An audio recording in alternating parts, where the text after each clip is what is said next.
Joel Charles, Old Harlow councillor. We're right at the border of your ward, looking over at Junction 7A, but also looking over to what could be East Harlow, the housing developments. What are your concerns regarding this? Well, all three Old Harlow councillors have submitted a consultation response to the latest work that's been published around a strategic master plan for the east of Harlow. What that includes is a plan for 3,350 homes. Now that's within Harlow and Epping land. 2,600 of that 3,350 will sit within Harlow land. Our concern, and what we've put in our quite detailed consultation response, is there are a range of issues with the current consultation. We think it's flawed and that it must be paused because the impact on Old Harlow has not been properly explored. For example, we've only recently had significant flooding in Churchgate Street. Although the consultation talks about the flooding zones, we want a reassessment of that. The house building and the scale of that, with the proposal for 3 vehicular access points, will cause untold congestion on the existing road network, and that's without having Junction 7A here and the disruption that's caused to Old Harlow residents as well. Of course, we oppose that. We have consistently opposed the housing site because we just don't think that the infrastructure could be put in place to deliver a housing scheme like that.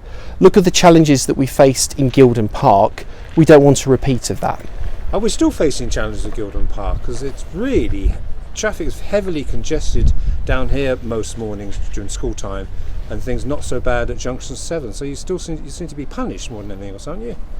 This is the issue. We don't want to support anti-car schemes. Of course, there needs to be a balance between the environmental considerations, but people want to get by car to A to B without disruption. We've seen this week the rollout of the ULEZ expansion scheme. We wouldn't want to be associated with anti-car schemes that are akin to that, albeit that there is a charge in London. My worry is that this is a slippery slope to being more anti-car and not balancing the need for residents in this town to get in their car, get to school, get to work, but also protecting our environment. And I think that you can get a healthy balance there. This comes before which planning committee eventually? Is it Harlow or is it East Harlow? Well, at the moment, the Harlow Gilston Garden Town executive team, and I have a lot of respect for that team and the work they do. I just disagree with them on this East of Harlow housing scheme. They've organised what they've called a citizen lab, where they're doing a larger scale consultation. They should be doing more proactive consultation in Old Harlow. I haven't seen much of that. I know that my residents in Churchgate Street are deeply concerned about the East of Harlow site because it will impact them the most. And I think that the Harlow Gilston Garden Town team need to reach out more to not just Churchgate Street residents, but Old Harlow residents as a whole. Clearly, Epping and Harlow's planning authorities have approved their local plans. Of course, I voted against Harlow's local plan when that came before the previous administration's plank of work that they were doing. We're facing a crossroads here because we've already had Gildon Park and the challenges there, already had Junction 7A. I don't think Old Harlow can take more of this kind of development, and that's why I'm so vocal with my colleagues in Old Harlow, Councillor Livings and Councillor Mike Garnett, to oppose that housing scheme to the east. We've been interviewing you for 10 years. You have.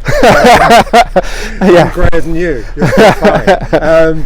But we started in the High Street in Old Harlow, and we slowly have been going eastward and eastwards. Is there an element of you being King Canute? You can't stop this. Well, yes, you've interviewed me many times about this. I've been very consistent.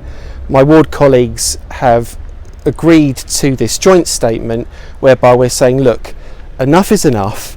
The development that Old Harlow has seen already, it has fulfilled its criteria.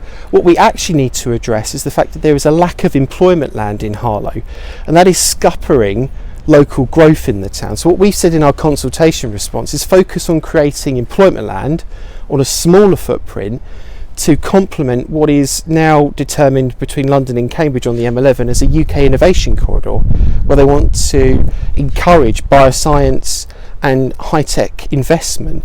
We should be creating employment land to complement that national and regional agenda. And just finally, because you mentioned that, and I was going to end off there, but we have the Gilston development, there's Latin Priory, there's Sumners, the Gildon part of this. But where I guess someone would say, where are the jobs boost stories? Jobs coming. Yeah, little dribs and drabs, 18 here and 27 there. But do we need more to match this? Do we need more jobs coming to Harlow stories?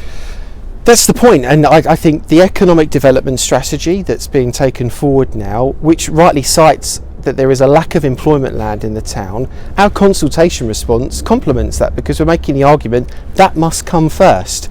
Equally, we must make sure we've got the infrastructure in place to support the new Harlow Hospital on the preferred site, which will hopefully be right behind us. That is crucial going forward. We need to think of those considerations and more realistic public transport schemes like a mini bus terminal at that new hospital site. Those are the things that will address the short-term concerns that Old Harlow residents are facing right now.